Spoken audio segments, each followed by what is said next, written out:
Lors de la précédente révision du Rotax 912 WT9, on a beaucoup parlé de givrage et aussi d'exploitation de données et de l'EFIS. Donc avec cette petite vidéo, je vais essayer de vous montrer, basé sur un exemple pratique des conditions de givrage, comment extraire les données, les exploiter et aussi voir si on était ou pas dans ces conditions de givrage durant les vols qui ont été enregistrés.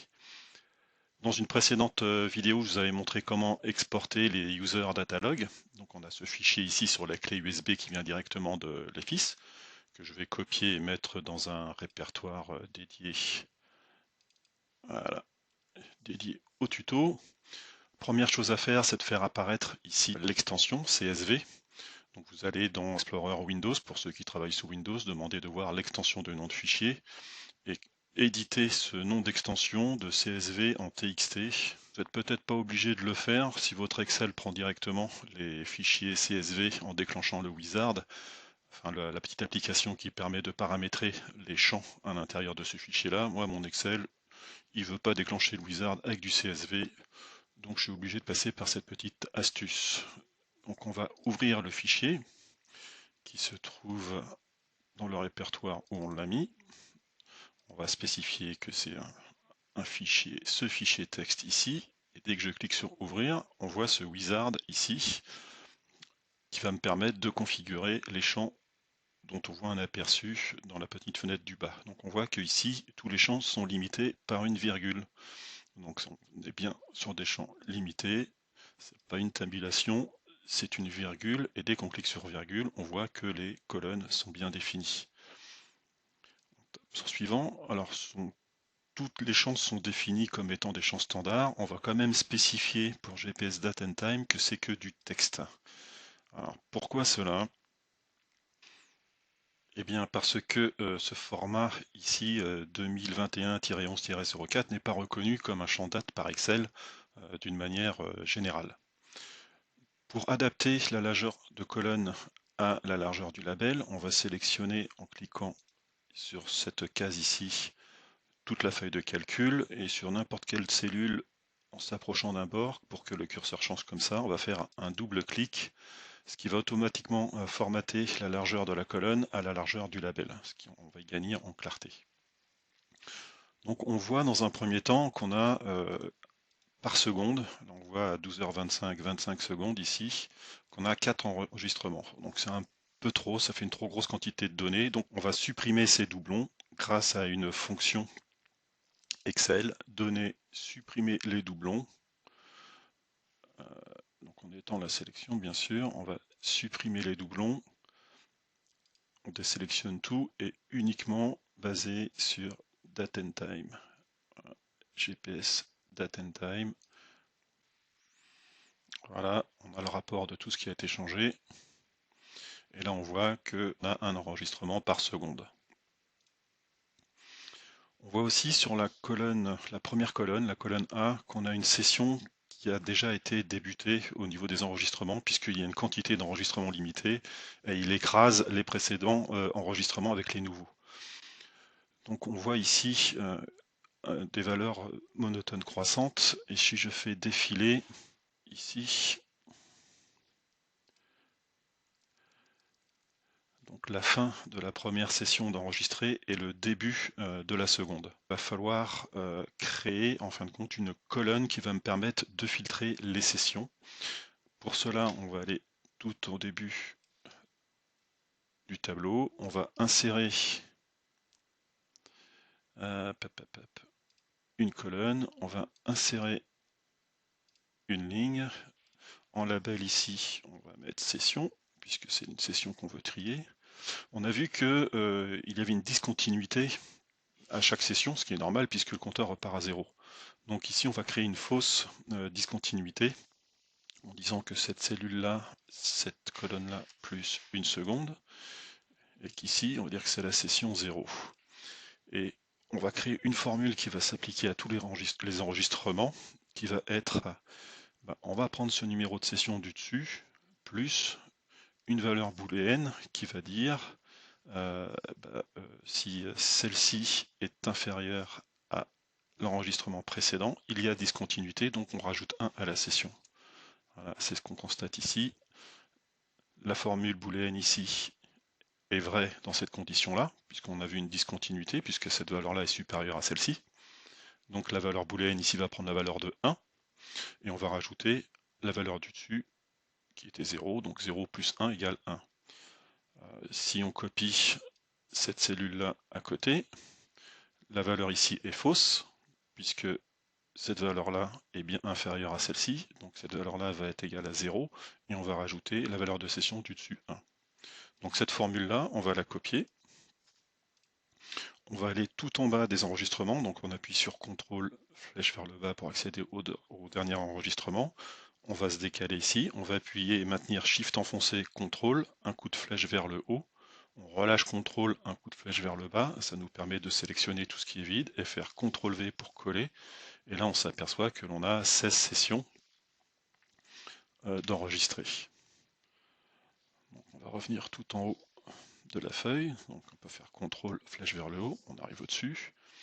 Et on va pouvoir maintenant s'occuper au formatage de la colonne GPS Date and Time. Donc on va sélectionner la colonne entière, on va appliquer un format de cellule personnalisé ou au niveau du type.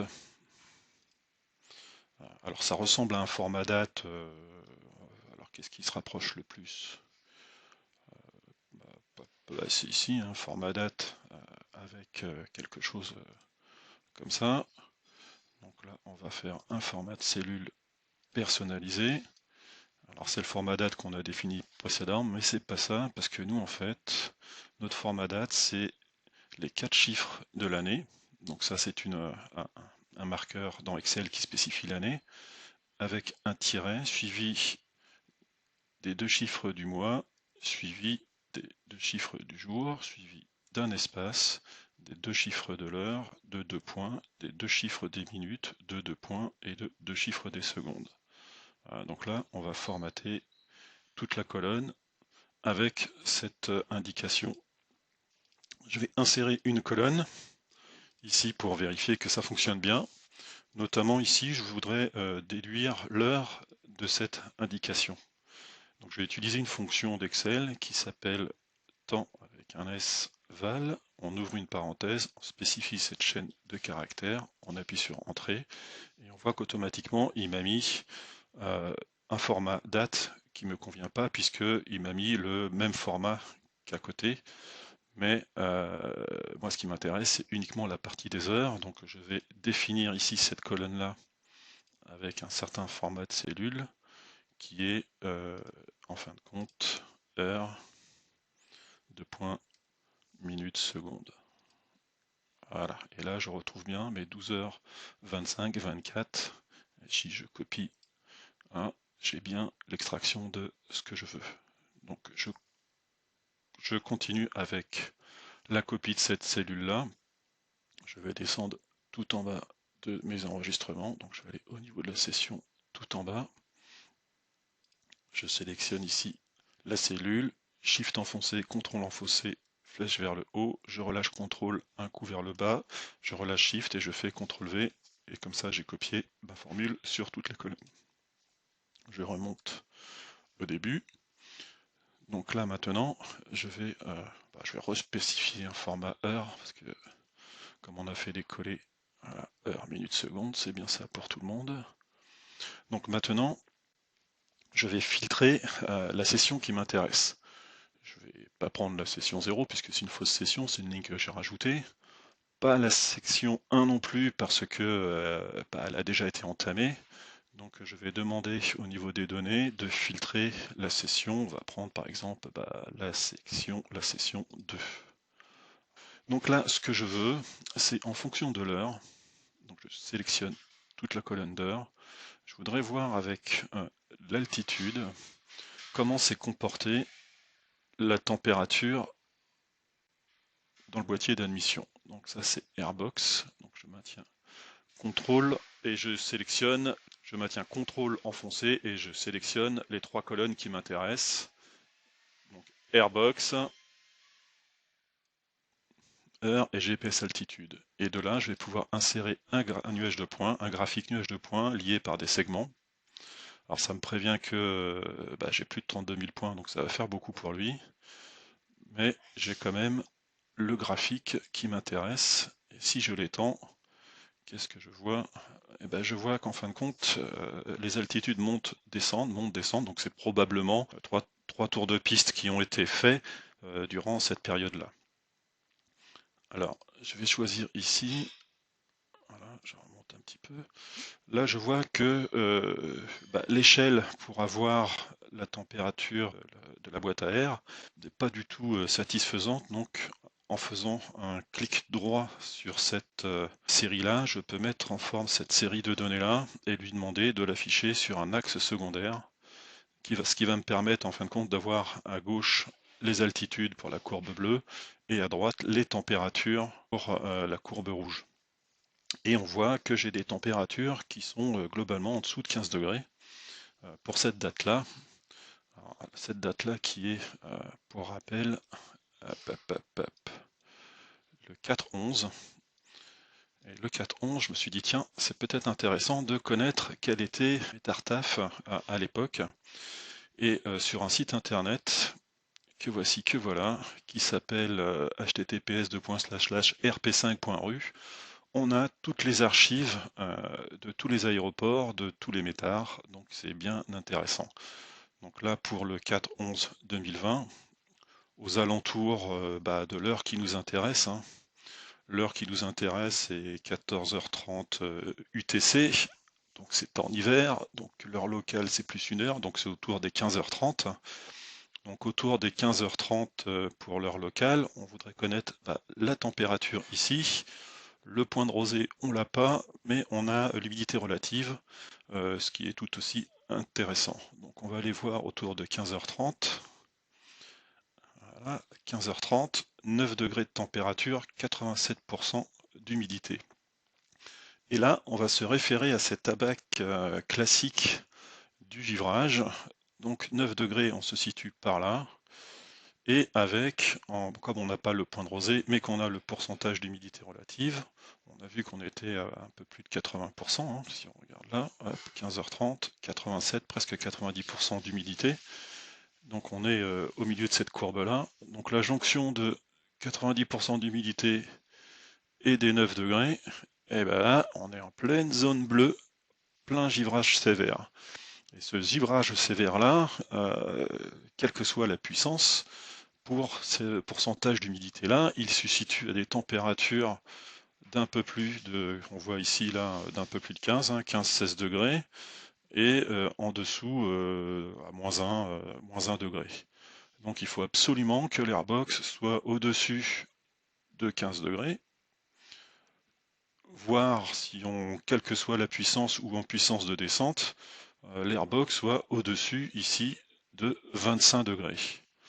Et quand on regarde les courbes de notre tableau Excel, donc on est quand même en condition de gévrage sévère pour tout ce qui est en dessous, ici, tout ce qui est en dessous de 15 degrés C. Et là, quand on est en dessous de 15 degrés, dans toute cette zone-là, voilà, on est en condition de givrage sévère. Alors, qu'est-ce qui peut expliquer la relation airbox avec les variations d'altitude? Eh ben, c'est assez difficile parce que ça dépend de la concentration d'humidité dans l'air, ça dépend de l'ouverture du carburateur, ça dépend de plein de choses. Et on voit que même en fonction du temps, on n'a pas du tout les mêmes conditions de montée en température. Ici, on peut comprendre que la montée en température vient du fait qu'on a été plein gaz, donc à pleine ouverture, la température monte, mais ici ça aurait dû être le cas et ça n'a pas été le cas non plus. Alors est-ce qu'ici on n'a pas mis le dégivrage et qu'ici le dégivrage a été mis? On peut se poser la question. En tout état de cause, on se rend compte que les températures sont trop basses au niveau de la boîte à air par rapport aux conditions de givrage, et c'est bien ce qu'on voulait vérifier. Regardons une autre session, qui est en 6. Récupérons l'heure, l'altitude, l'airbox.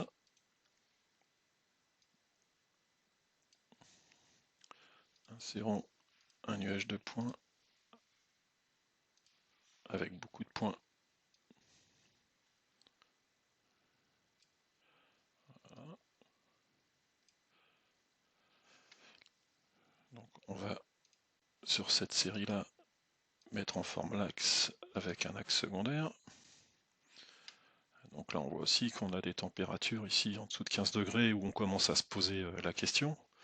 Donc l'idée c'est de savoir quelles étaient les conditions météo au 18 novembre. Donc au 18-11, allons chercher les conditions météo.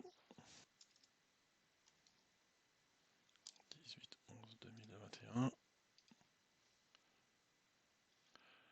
Voilà, aux alentours de quelle heure déjà? De 11h, donc midi. Midi heure locale. Midi heure locale, toujours 9 degrés, 87% d'humidité. Donc si on regarde la bac, autour de 9-10 degrés, 87% d'humidité. On a exactement les mêmes conditions, hein, parce que c'est un mois de novembre qui est un mois froid et humide. Donc avec les mêmes conditions où givrage sévère entre 15 et moins 1 degré.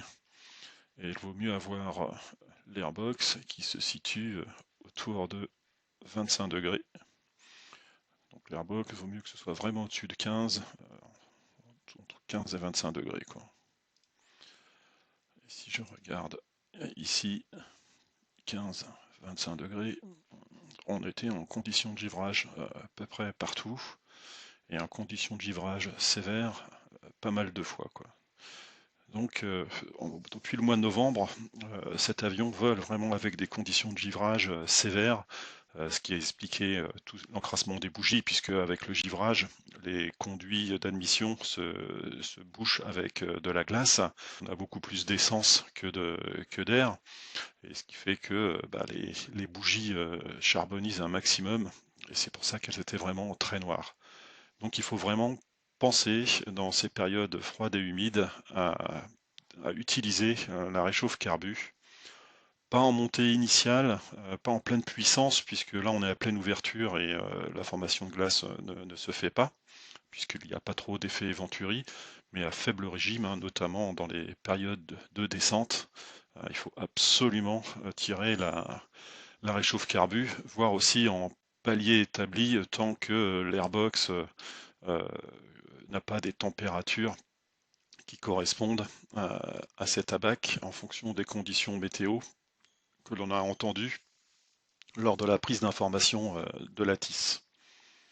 Voilà, j'espère avoir été clair. Donc faites-en bon usage et surtout merci aux instructeurs de valider mes propos ou pas et d'apporter les compléments d'information nécessaires, parce que je le rappelle, moi je ne suis pas instructeur, donc c'est vraiment à eux de vous faire un cours là-dessus.